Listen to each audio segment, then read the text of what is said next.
dipersembahkan oleh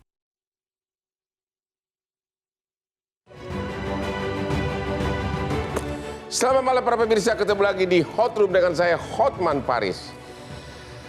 Pengiriman mahasiswa yang direncanakan adalah untuk bekerja di Jerman telah berubah menjadi kasus tindak pidana perdagangan orang.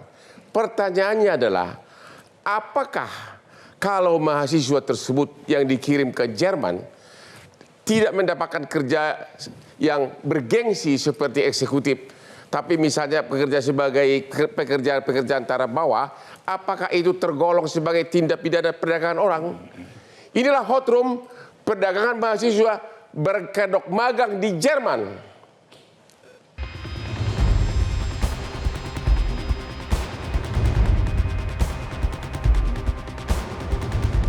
Akhir-akhir ini, masyarakat dibuat gaduh oleh kasus tindak pidana perdagangan orang atau TPPO berkedok program magang atau Ferienjob mahasiswa Indonesia di Jerman.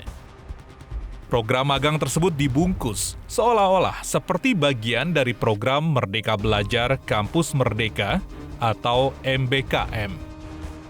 Menteri Koordinator Bidang Politik, Hukum dan Keamanan Menko Polhukam Hadi Cahyanto menyebut sekitar 1.900 mahasiswa terindikasi menjadi korban tindak pidana perdagangan orang di Jerman.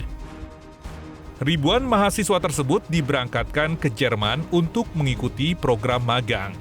Namun mereka justru dipekerjakan sebagai buruh kasar, seperti kuli atau tukang angkat barang dan dipekerjakan non-prosedural, sehingga tereksploitasi.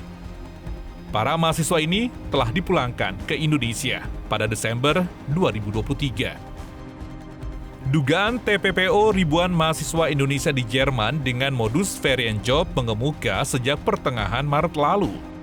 Bareskrim Polri kini tengah menyelidiki kasus ini setelah menerima laporan dari KBRI di Jerman.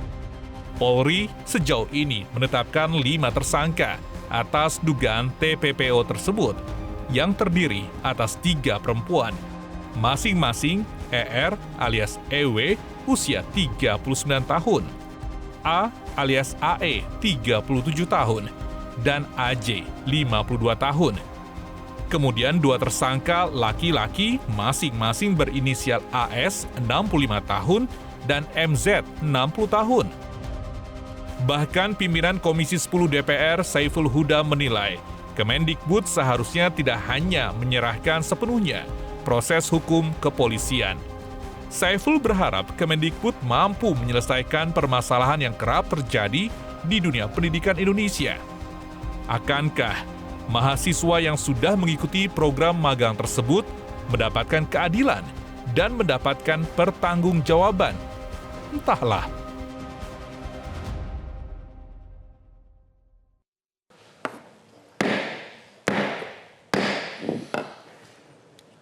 Hotman tanpa white kopi luwak tidak mungkin bisa bertahan seperti ini. Tadi sidap MK seharian, sekarang syuting lagi malam. Tapi dengan adanya kopi luwak, stamina saya, saraf saya tetap siap untuk bekerja dan mengalahkan lawan-lawan. Kopi luwak, white coffee. Benar-benar kopi kesayangan Hotman Paris. Oke. Saya mau nanya nih, Bapak kita dari Universitas Jakarta ya, ya, Pak Saifuddin, kampus saudara termasuk yang mengirimkan sekumpulan mahasiswa ke Jerman ya. Bagaimana prosesnya dari awal?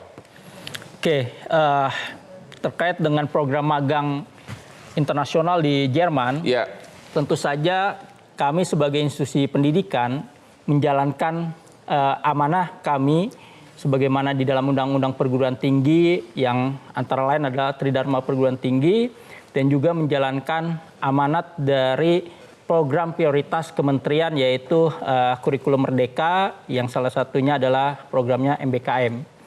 Nah, tentu saja sebagai bagian dari institusi pendidikan tinggi kita juga menginginkan mahasiswa-mahasiswa kita menjadi lulusan yang berdaya saing global. Mengingat kita juga punya visi Indonesia Emas 2045 yang salah satu targetnya adalah tercapainya sumber daya manusia Indonesia yang dekatin pertama kali UNJ siapa? Nah, dalam proses itu kemudian datanglah seorang guru besar dari Universitas di Jambi yang berinisial SS menawarkan ada program magang internasional di Jerman yang dimana program magang ini sudah dilaksanakan di tahun 2022 diikuti oleh beberapa perguruan tinggi. Sudah bertahun-tahun?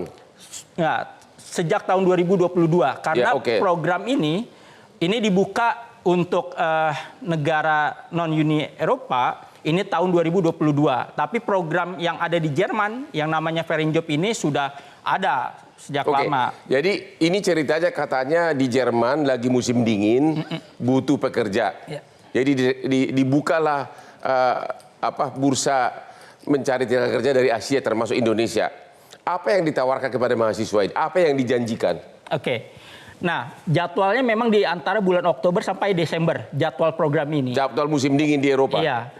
Nah, dalam sosialisasi SS, SAB dan juga Sipigen ini menjelaskan kepada kami termasuk mahasiswa nanti mereka akan ditempatkan di beberapa perusahaan.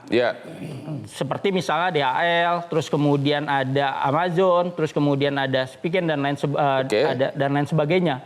Nah, dalam penjelasan mereka ke mahasiswa kami memang ini kemudian menjadi daya tarik bagi mahasiswa, apalagi pihak SAB dan Sipigen juga menjelaskan ada honor yang akan didapat saat mahasiswa magang. Jadi ada agennya? Ada agennya. Terus ongkos segala macam pesawat siapa yang bayar? Ngurus visa siapa yang bayar? Nah, karena ini kegiatan mandiri yang kemudian juga mahasiswa yang mau ikut juga harus menanggung biayanya. Ini biaya administrasi yang ditransfer ke Sipigen dan SAB itu sekitar 350 euro atau setara 5 sampai 6 juta. Itu untuk surat-surat. Yang transfer siapa? Mahasiswa? Mahasiswa ke PT SAB sama Sipigen. Itu untuk ngurus hal yang sifatnya administrasi surat menyurat. Terus? Lalu untuk tiket pesawat dan juga akomodasi selama di Jerman ini ditanggung oleh mahasiswa karena memang penjelasan dari PT SAB program ini pada umumnya ditanggung oleh mahasiswa. Nah, oleh karena itu mahasiswa sudah mengetahui sejak dari awal. Jadi tiket dan lain-lain untuk berangkat ditanggung mahasiswa? Iya, betul. Bukan agennya yang sponsori, bukan? Bukan. Terus berangkat ke sana? Berangkat. Berapa orang dari UNJ? Kalau dari UNJ itu ada 93. 93, ya? Itu rata-rata orang yang belum pernah ke luar negeri, kan? Ada. Karena ini ada beberapa mahasiswa kami itu alumni program ISMA yang juga program kementerian yang kemudian berangkatlah ke Jerman. Iya. Apa yang terjadi?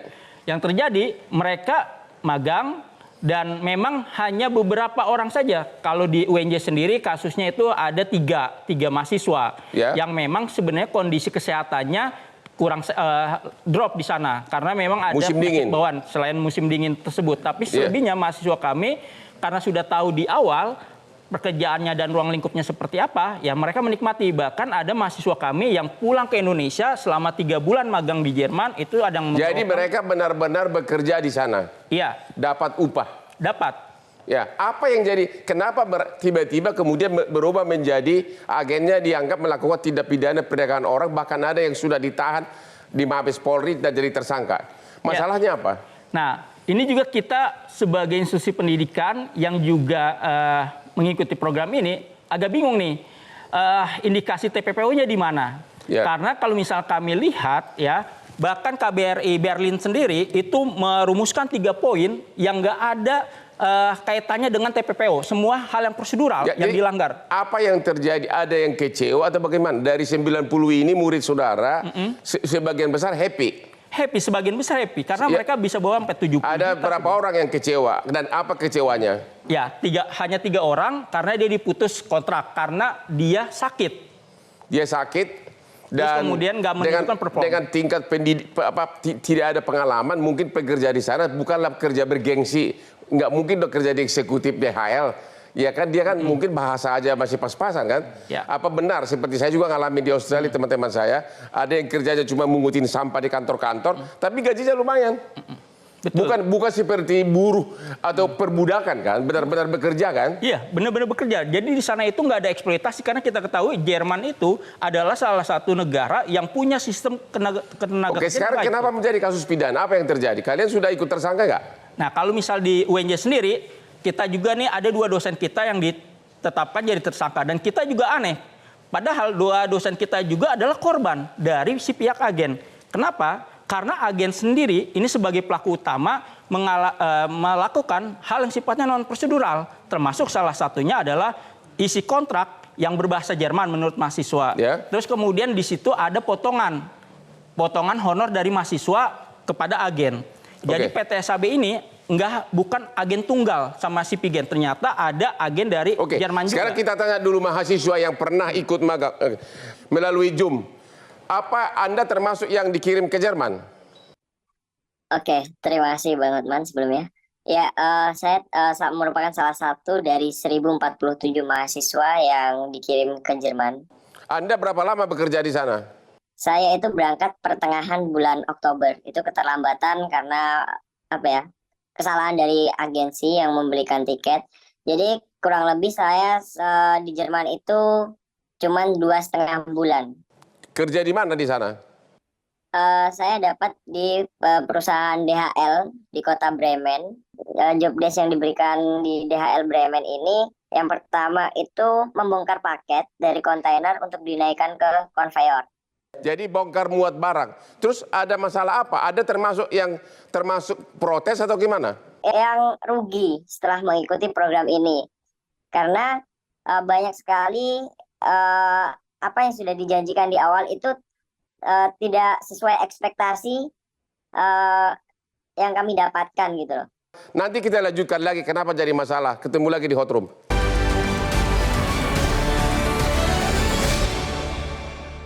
Dipersembahkan oleh Jelajahi cara baru mendapatkan informasi. Download Metro TV Extend sekarang.